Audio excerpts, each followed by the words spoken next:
everyone, and welcome to the Lamp Doc. I'm your host, Mike McDonald. Today, we're joined by a true industry veteran legend, John Gresch. When did you guys start the M-Series? Because that's when it really propelled you. I was just going to say, so we have these waves of what I consider to be very successful for ARRI lighting, but also extremely successful in recognizing the momentum that, I was part of and the team was part of. And I want to preference these people that I mentioned at ARRI and that supported externally by rental companies. The industry was growing. So as we brought on more people within ARRI to flush out a greater sales force and a greater R&D force and a greater manufacturing, there became more outlets for renting. There became more outlets for selling product. And of course, there became more competitors. But probably the example of a product that really turned the tide, even more so than what we were describing, was in 2004, 2005. So not that much after the pocket par period. And we had some great success with coming out with the ARRI Sun 4025, and I'll get back to that in a minute, with the ARRI Sun 12 Plus. Because of the single-ended bulbs coming to the market, we could design a more effective HMI. And we had some great market growth with those size HMI. And the competitors were leapfrogging each other. Okay, we got the 2,500 watt power. ARRI didn't have a 2,500 watt power. ARRI made the 4025, so it was both a 4K and 2,500 watt bulb. Competition made the 4K, made the 6K. Everybody had a 6K. Then all of a sudden there was a 12K. Everybody had a 12K par, and then LTM comes out with the 18K par. So ARRI's scratching their head saying, okay, well, we've done our engineering type by having a bigger lens, by being able to get more light out because it had the bigger lens and such, and using some of the other developments that they had in the other sizes. What are we going to do for an 18K par? And the engineers started scratching their head. If we just scale this up, nobody's going to be able to lift that lens onto the front of the par. So they started to rethink the whole thing, and it's all second nature to us now. And I remember very much flying in, a small group of us, into Germany to look at the unveiling of the first, it didn't even have a name yet, what became ARRI's answer to the 18K par. And they said, okay, we've talked about everything, but before we show it to you, we're going to go to dinner so it becomes dark outside. And then we're going to come back to the factory and we're going to turn on this new light. And there were three of us that they were showing it to. Tommy Moran, who was in charge of ARRI rental in the UK market. Mickey, who was in charge of the rental out of Stephanskirchen, well, actually all of Germany. And myself from the States. And they turned it on, and it's bright as all get out. And the cows across the field just got woke up by this light that came on. Literally, there's a field with cows in along the way. And I took a look as we're shining. I say, this just doesn't look like the light field of what you're used to from a par, because the nature of putting it through the lens, you can shape the beam differently. And without a lens, of course, it was very concentrated with the parabolic reflector. But this special reflector that they had designed gave us something different. And I said, it behaves more like a standard open face fixture does. And so the head R&D fellow took a look and he says, oh yeah, there's a lot of similarities to that. And he pointed out how much light really was coming out of this fixture. It just was distributed differently than what we were used to. So I said, we have to call it something to market it uniquely and not even reference it. It's our solution for an 18K par, but not the solution. So we determined the name, the ARRIMAX, and it was put together to be revealed. And the first unit was quickly taken in the area of Munich where Mike Baumann was shooting. Well, actually, he was gaffing, but, it was let's see, the film was Munich. Itself was entitled Munich. It was Steven Spielberg, and Janusz Kaminski was the DP on it. And that was the very first time that an ARRIMAX was put on a production. They might have tested something local, but, really getting it seen, and that's when the buzz started about it.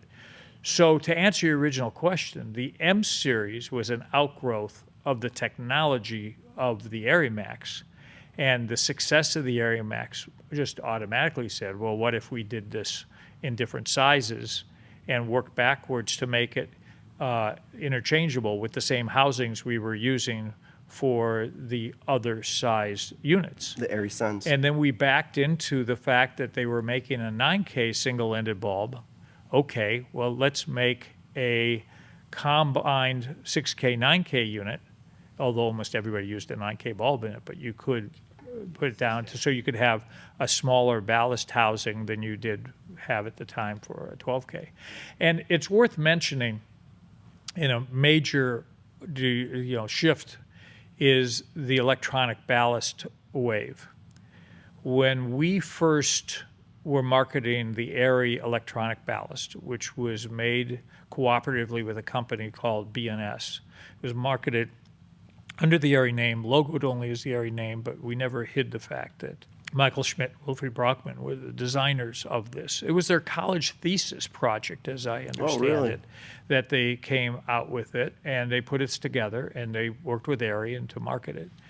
So at the time that these electronic ballasts came out, one of the popular brands, and it was popular for a lot of reasons, but one was because the gentleman who owned Lightmaker also made the Shopmaker, and we all give our hat to Hal Needham for all of the wonderful things he did in the world of movie making.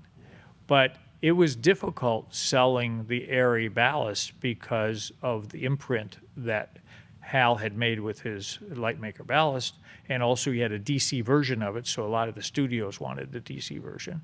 And I was there with, the AC unit from B&S, knowing it was a very good ballast, but it's kind of hard sometimes to upstage something that's local to Hollywood. And then for various reasons, that fell out of favor, and I'm there trying to keep pushing. And then we, of course, had the Power Gem ballast, which came in, and you know very much about that trajectory. But over the time, what's amazing to me is those electronic ballasts that were brought to market in the early 90s, many of them are still functioning just fine today. And that's a real tribute to the product line that ARRI has made over time. It's definitely has a great reputation for power supplies. When I started in 2006, as you probably know, I was sort of pirating the ARRI product. I wasn't a dealer for ARRI at the time, so I would two-step the head, make my own head feeders, and then I would import a ballast, which I got from a company called Power to Light, which was a partner of the original Power Gems. Okay. And you might know a guy's name, Kelly Cascella. Oh, I've heard of him. In fact, sometimes I even see him around here. He's a guy that gave me one of my first big orders for Power to Light ballast. And I remember, I think that's one of the reasons why he kind of approached me. And he said, hey, why don't we just work together and turn you into a dealer? I think that definitely was part of the plan. We got there over time. It took a little while. But as you know as well as I do, an HMI system is a system. All of the components, the bulb, the head, the cable, the ballast, and everything else that goes along with it was an essential part of the success of that. So the whole M-Series, which was a real strong line for ARRI, people appreciated because they could get what they wanted, and they did not necessarily need to use the lenses as they had, so it got rid of the glass that was extra weight, and in some cases was problematic if the lens would break. And I think that's one of the things that was appreciated. So almost every size was remade, if you will, or offered as an alternative to the ARRI Sun Plus. And in some cases, you could take one fixture and trade it back and forth. Most people did not end up doing that. They kept it the M-Series. The M-Series. What's interesting to me is that you started with the ARRIMAX. Well, because of the challenge of being able to have an 18K par style unit. Right.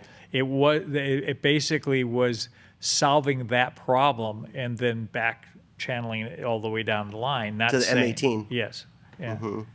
And so it was just natural to do, but the only fixture that ARRI ever received a Lighting Technical Academy Award for is the ARRIMAX. Is the ARRIMAX. Yeah. Oh, that's interesting. And if you look how many lighting fixtures have received a Technical Academy Award, it's very few. Across all manufacturers, very few. That's going to segue us into 2015. You called me up and you said, Mac, we need to have some dinners. Yeah, see, not one. I said, we got to have multiple dinners. It was multiple dinners. Yeah. And you were recruiting us for what you said was going to be a groundbreaking fixture following year. We worked on distribution contracts, but I was already selling LEDs really early in my career when the fidelity was absolutely horrible. But I thought we needed to position ourselves. So I think we had a reputation for already selling LEDs before you had approached me. And do you remember which brands you were selling at that time? I could tell you, yeah, it was light panels. Okay. Pat Grossman's company and Rudy. There was there's a company called LEDZ. Right. Carl Schultz. I remember that. It was one of the first two LEDs. Yeah. And then, believe it or not, there was DMG Lumiere with their first bicolor fixture. And I had Cineo for their first fixtures that came out, the remote phosphor units. I could remember even Cream Source with the Doppio single color white series. They had the first lensed. Actually, yeah, they were the first ones to do a lens. That was a little later, though, in the timeline than the others, right? Yeah, it was probably, they came later on, about, I would say, 2012, 13. Although they started the company in 2006, they really didn't penetrate the U.S. market until later. But really, the first ones were light panels and LEDZ for me. And as you know, probably the first LEDs used on a television set was probably color kinetics. Yes. And they were used not for talent, they were used in the set pieces. They were used for lighting the set. And a gentleman who was one of the founders of Color Kinetics, when I asked him that question, he said probably the game shows was the first place, and it didn't take long for them to be used other places. You'll be interested to know that I have in my antiques the very first LED effort from KinoFlow, which was rebranded. It was called the Calvin Tile. Oh, I remember that. If you remember yes, that. I But do. they didn't actually make it. It was Color Kinetics that made that. I still have that fixture, by the way, which is a treasure of mine. Interesting. But take us back to 2015. So I remember a couple of things happening around the same time. There was a great desire for ARRI to come up with a LED product, starting with the science and a platform that they could then use for various fixtures. It was basically an R&D project that became known as the PAX system, PAX. The PAX system, from a control standpoint, a light engine standpoint, and the concepts of how to balance the light to match various color filters by various manufacturers, was all done in the R&D for that system. But it was never meant to be a product to go to market in its form. It was meant to be one of those things you take around to see how would this work out. So a lot of that technology was used in order to develop other form factors. Now, I was very interested in seeing what we could do US-based, maybe specifically California-based, maybe even specifically Hollywood-based, to help the R&D team with that. And we hired a young gentleman, almost, not exactly, but almost straight out of Stanford, who was acting as product manager for the product management department, but based in LA. A wonderful gentleman by the name of Ryan Fletcher. And the first product he was working on was ARRI's LED Fresnel. And the second product that was being worked on concurrently was the product that became known as the SkyPanel. The SkyPanel hit on all cylinders. I would like to give proper tribute to all sorts of people, including yourself, that had worked with these other companies in paving the way. The studios were already aware that LED would save them money. The studios were already aware that they could get maximum flexibility of color from the fixtures. The question was it ready to really meet the criteria of the cinematographer and how the end result actually looked compared to what they wanted the look to be? And that was really the challenge. In terms of the ARRI Fresnel unit, we were focused literally on how well the shadow quality was. And we used a collimated system so that you weren't getting multiple shadows. That was a big thing and got a lot of intrigue early on. But by comparison, the SkyPanel was indeed a whole bank of LEDs, and it was the magic of the diffusion panels that caused that to be smoothed out very nicely for the use. But the platform was designed early on to be upgradable from firmware and software. That was the main reason why it took off. Absolutely. It mitigated obsolescence. It was the first LED Absolutely. that you could firmware upgrade, and everyone thought, oh, this is going to last a lot longer. And matter of fact, after the SkyPanel came out, it really helped sales of all LEDs. It actually started to give it more acceptance in the market.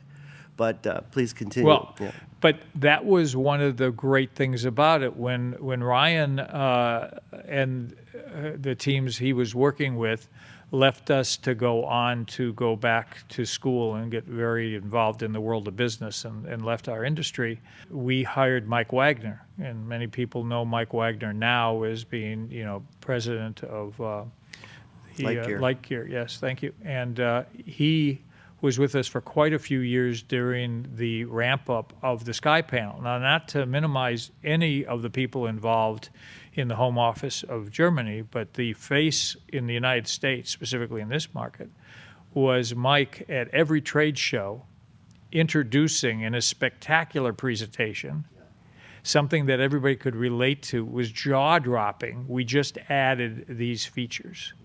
And there was multiple things that were added on a regular basis. So once or twice a year, we were introducing what normally would have been a whole new fixture, but it was in the same fixture, and it's all firmware, software upgradable.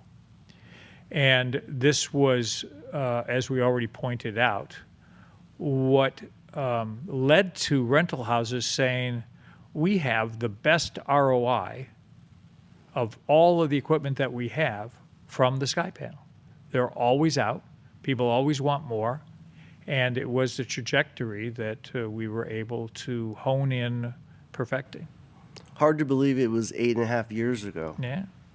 And they're still working today. It's probably, it's what we call now the 407 baby because there's so many of them out there. Yeah, and really when you look back, and it raises the big question for the future, what is the expected lifetime of a product that one purchases to be used in the motion picture industry, for that matter, any of the lighting-related industries? I think we can take architectural and put it in a category, but whether you're using it for a theatrical application or music concert venue application, or whether it's motion picture, just what is the expected lifetime? Because up until a few years ago, let's just use COVID as a kind of a break point to say, pre-COVID, people really were interested, if I get this product, how many years can I be making money off of it from a rental standpoint? People had already shifted in some rental houses to changing out equipment at the end of its warranty period, which quite often was 3 years. And so you saw a lot of used equipment going onto the market that was still very good. It's just the companies decided that they were going to make sure that their whole core inventory was first generation, or at least first generation upgradable. And moving lights, again, which ARRI had at that time nothing to do with it, it's different now, but moving lights were one of those things that was a good example where the unit was functioning fine. It just didn't have all the same bells and whistles or the same type of optical train you could get out of a different fixture.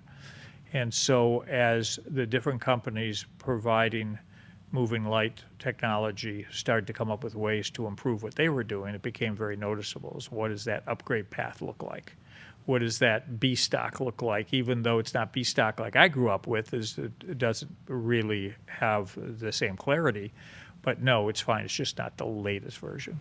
This is a very interesting topic of the comfort level of a rental house asking you, when are you going to obsolete this fixture that I'm buying from you right now?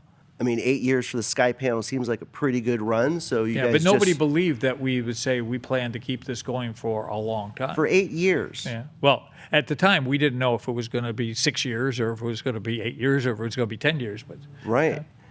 Now what we see is LEDs are being released at incredible paces these days. So it's a great conversation of what is a comfort level for the customer of obsoleting their fixture.